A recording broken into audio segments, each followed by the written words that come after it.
I feel the Spirit moving in me. Oh, I feel the Spirit moving in me. Well, I feel the Spirit moving in me. I feel the Spirit moving in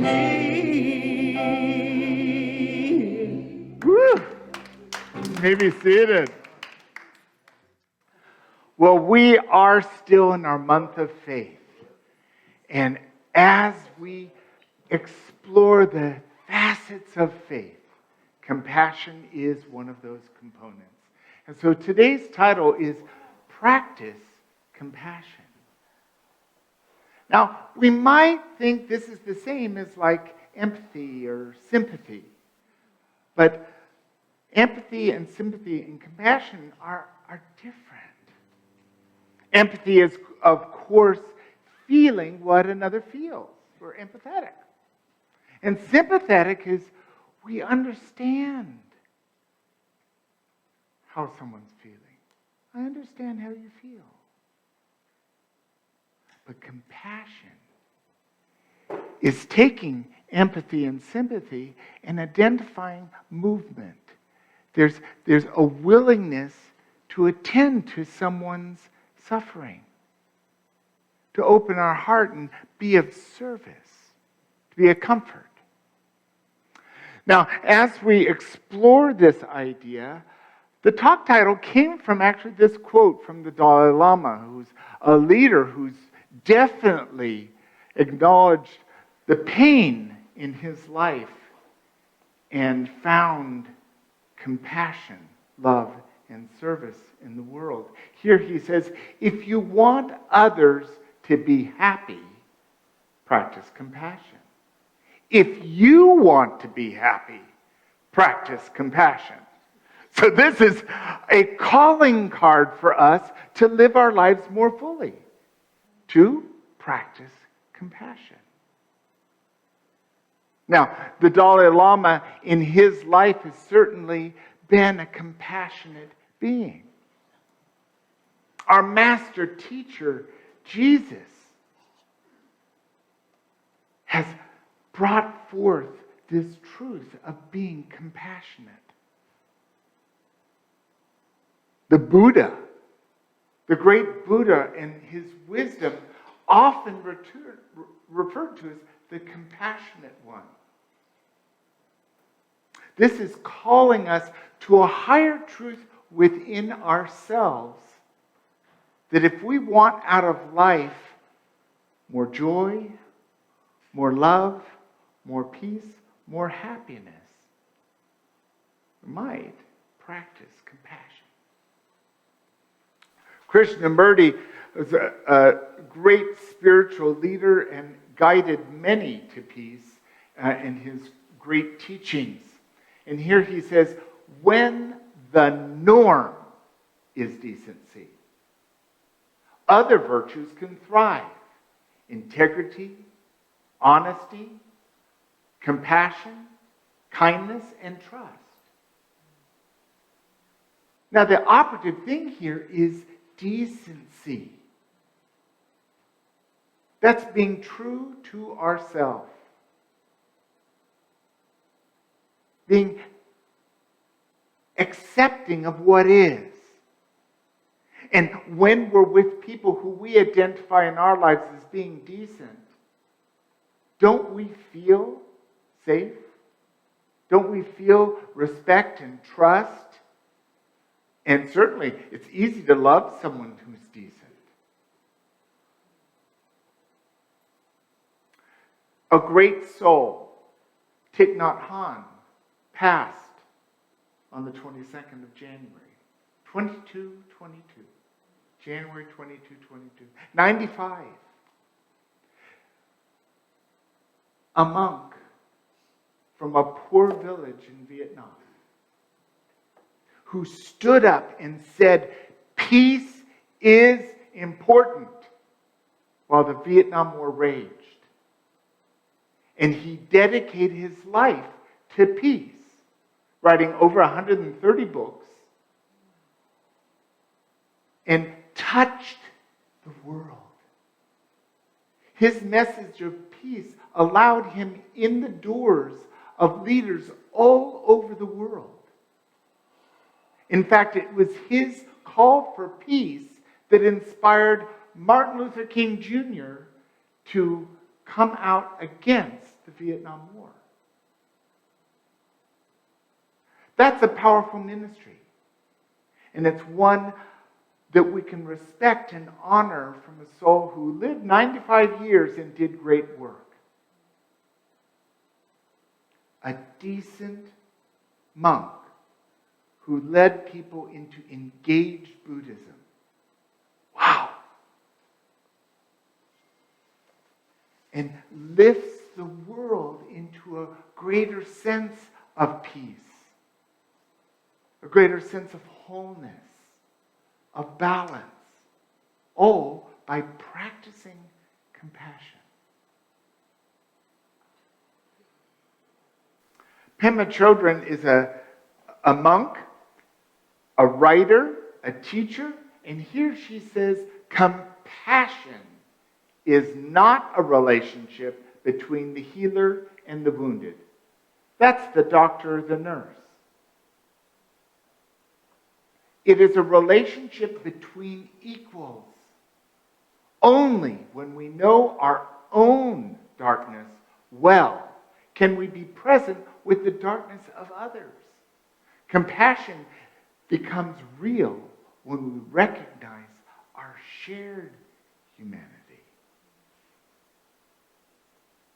Now, here in Unity, we talk about oneness. It's an idea.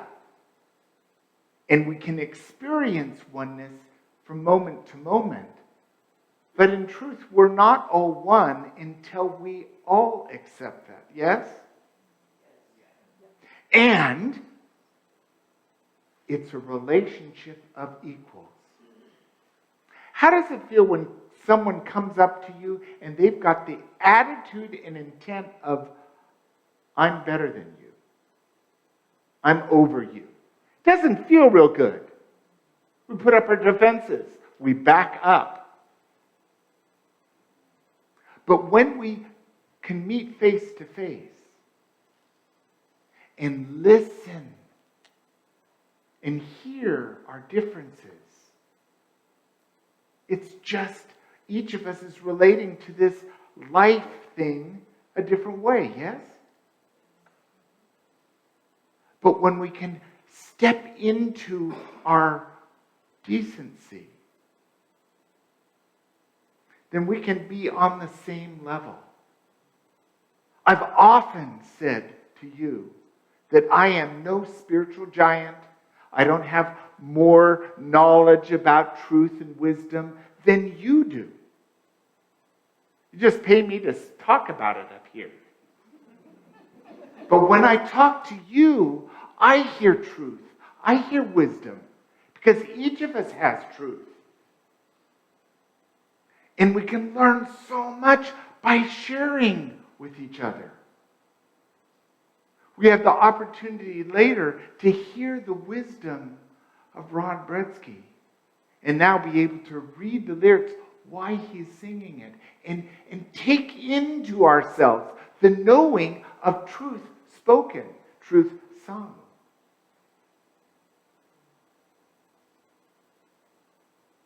If compassion is something we can consciously adopt in our life to awaken to our oneness with all life, it's worth doing.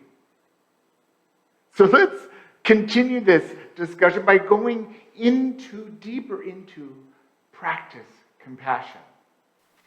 I love turning to the Bible, and here in Paul's letter to Colossians 3:12 says, as God's chosen ones, holy and beloved, clothe yourselves with compassion, kindness and humility, meekness and patience. This is very practical. We're all one in God. We're all one in God because we're all in God's likeness. And we're human. We have lots of feelings. We feel angry. We feel sad. We feel broken. We feel guilty. We feel shame. We feel love. We feel joy. We feel enthusiastic. We feel. And these decent virtues are something we choose to clothe ourselves in. So we put on the shawl of compassion.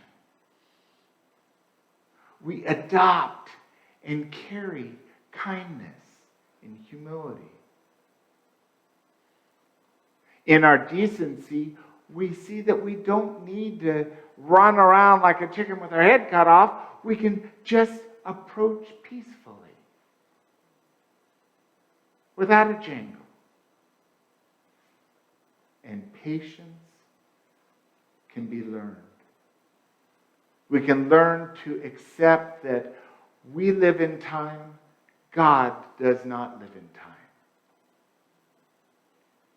And things happen in their own time. But as we open our heart and we practice compassion, what's most important is we turn that mirror of compassion to ourselves. But we can't wear compassion if we haven't been compassionate to our own feelings. So looking into the mirror and being compassionate to our own journey allows us to see that in others.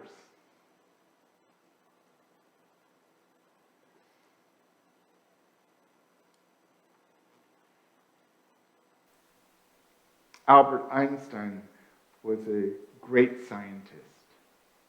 He was also a tremendous philosopher. And he has some profound writings on how we can approach life more fully. And here he says, our task must be to free ourselves by widening our circle of compassion to embrace all living creatures and the whole of nature and its beauty. We don't need to discriminate between, oh, well, I kind of like that bit of God. I kind of like that bit of God. I don't know about that. When we open our senses and open our heart, then we can unconditionally embrace all of life. This is the very teaching of Thich Nhat Hanh, who said in his book, Being Peace, that it's ours to practice the presence of being. Whether that's God or Goddess or Allah or Buddha, it doesn't matter what name we give it. It's all encompassing.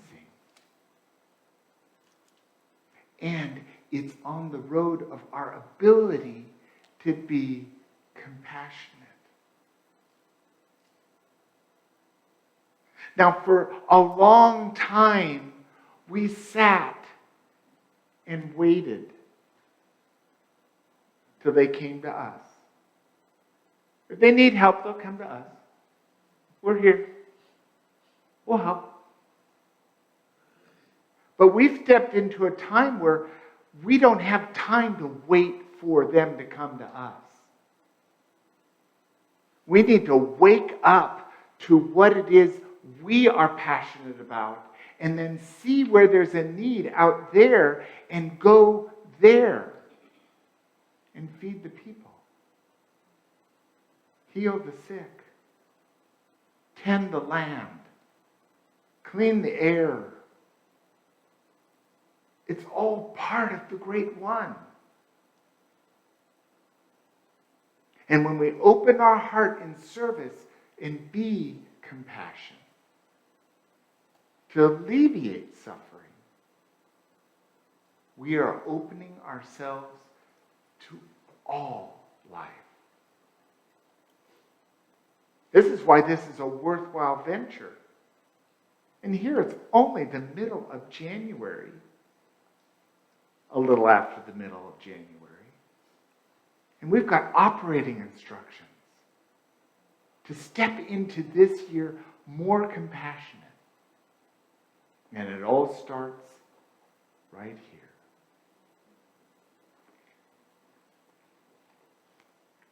I close this conversation by looking to the wisdom of Tara Brach. Tara Brach is a psychologist and a great writer and yoga teacher. And here she wrote a book called Radical Compassion.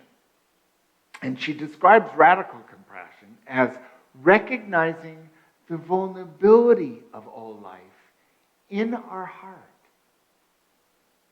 It means having the courage to love ourselves, each other, and the world. It takes a commitment of love to love the entire world. And as compassionate beings, because in our spiritual nature, we are compassionate. It's the only way we can get out of bed in the morning. Accepting that what is. And sometimes it's a little creaky.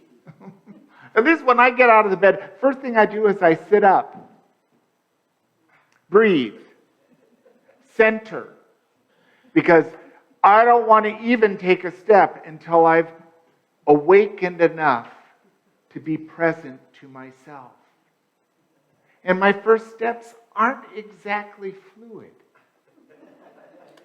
Anyone can relate?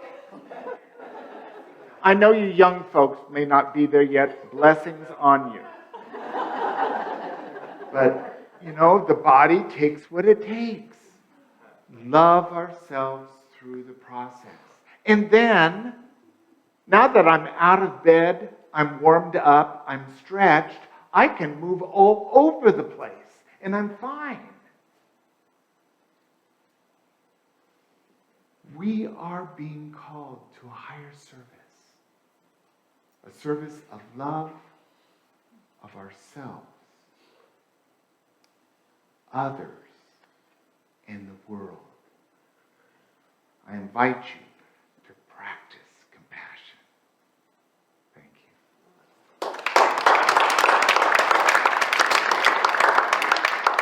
Thank you.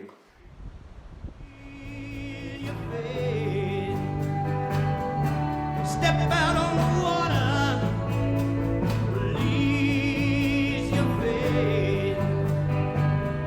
Every step is stronger.